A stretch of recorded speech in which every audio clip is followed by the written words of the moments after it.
This is something the president campaigned on because we have seen a rise in violence perpetuated by Antifa, radical people across this country who subscribe to this group. A few moments later. Proved that the Democrat Party's main constituency are made up of Hamas terrorists, illegal aliens, and violent criminals. That is who the Democrat Party is catering to, not the Trump administration and not the White House and not the Republican Party, who is standing up for law-abiding Americans. You know, we keep hearing it. The left is too violent, too extreme, too dangerous. That's been the sermon from the Trump administration for months now. But this week, their idea of calm and civility took an interesting turn. Meet Karoline Leavitt, Trump's national press secretary, or as some call her, the chief spokesperson of outrage. She went on Fox News and said, and I quote, "The Democratic Party is made up of Hamas terrorists.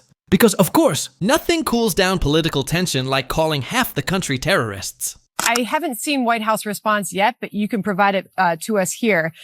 To these unauthorized pro-Palestinian political messages praising Hamas, attacking President Donald Trump and Israel's Prime Minister Benjamin Netanyahu, by the way. They were broadcast over these public address systems and terminals at 4 airports, including one in Pennsylvania. I want to get your reaction to that as Martha McCallum sat down with the New York City mayoral candidate Zohran Mamdani, here in the Fox studios yesterday. And when asked, he refused to call for Hamas to lay down their weapons. Karoline, listen here and we'll get your reaction. Do you believe that Hamas should lay down their weapons and leave the leadership in Gaza?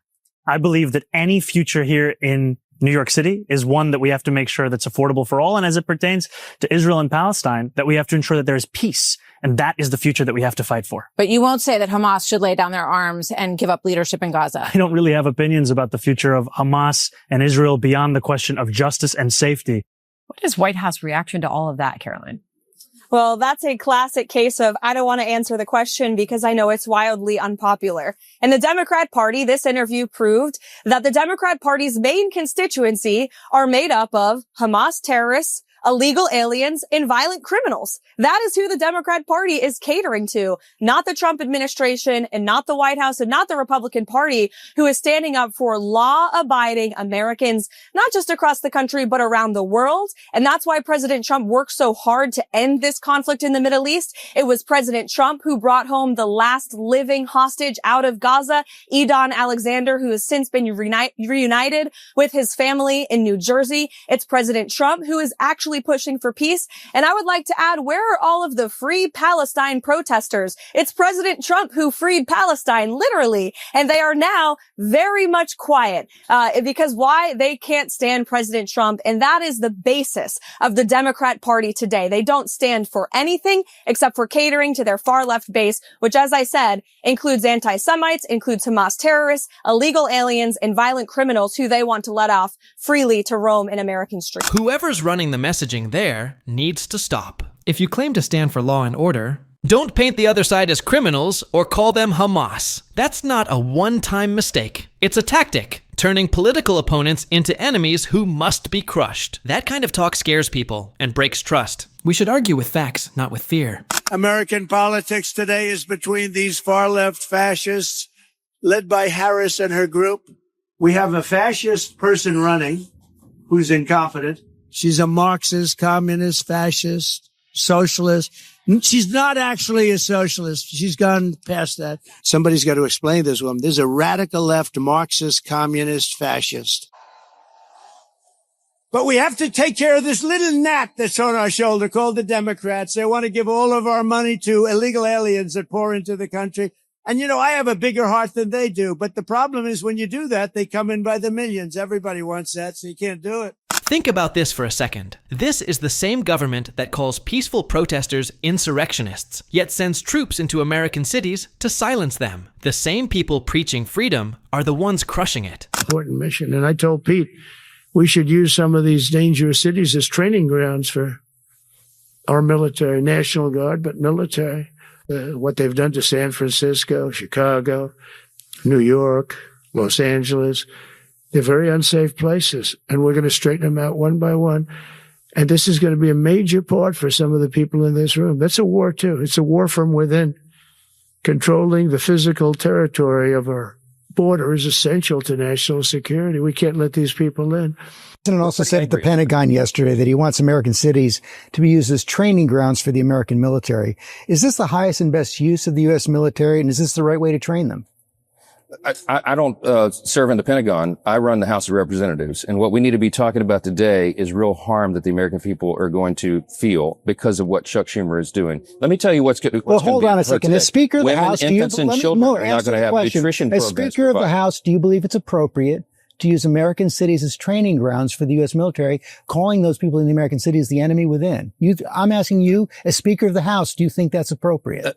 I'm not going to comment on your characterization of what the president said. I didn't get to see that speech because I was a little busy yesterday. They say Democrats are dividing the country, yet they're the ones shutting down the government, leaving families without health care, using the Justice Department for revenge, and labeling journalists as enemies. The irony couldn't be louder. Hypocrisy at its finest. Okay, now check this clip. Duty U.S. military, 61%.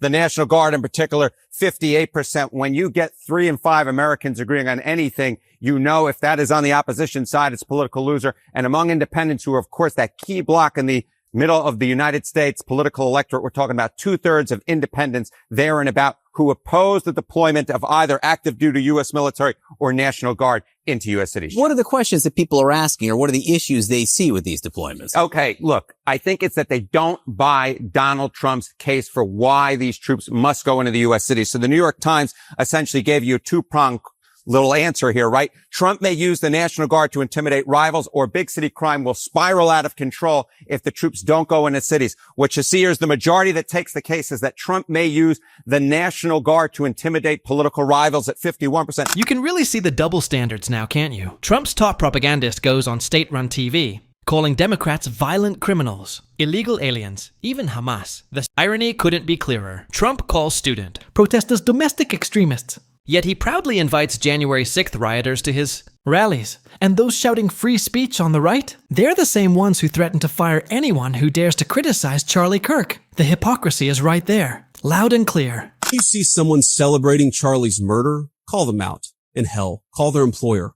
We don't believe in political violence, but we do believe in civility. And there is no civility in the celebration of political assassination. Get involved. Get involved. Get involved. It's the best way to honor Charlie's legacy. By focusing on what kids are saying in a group chat, grow up. I'm sorry. Focus on the real issues. Don't focus on what kids say in group chats. But there's another angle to this that I just have to be honest about. I mean, I'm like an old guy at this point. I'm 41 years old. I have 3 kids. I grew up in a different world, right? Where not most of the stupid things that I did when I was a teenager and a young adult, they're not on the internet. Like, I'm going to tell my kids, especially my boys, don't put things on the internet. Like, be careful with what you post. If you put something in a group chat, assume that some scumbag is going to leak it in an effort to try to cause you harm or cause your family harm.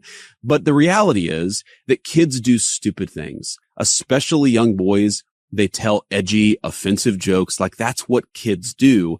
And I really don't want us to grow up in a country where a kid telling a stupid joke, telling a very offensive, stupid joke, is cause to ruin their lives. And at some point, we're all going to have to say, enough of this BS. We're not going to allow the worst moment in a 21-year-old's group chat to ruin a kid's life for the rest of time. That's just not okay. Like, we live in a digital world. This stuff is now etched in stone online. We're all going to have to say, you know what? No. We're not doing this. We're not canceling kids because they do something stupid in a group chat. And if I have to be the person who carries that message forward, I'm fine. Okay, so I think we need to stop here because a lot of stuff on that topic to say. But I want from you to share your thoughts and subscribe our channel for more updates. Thanks.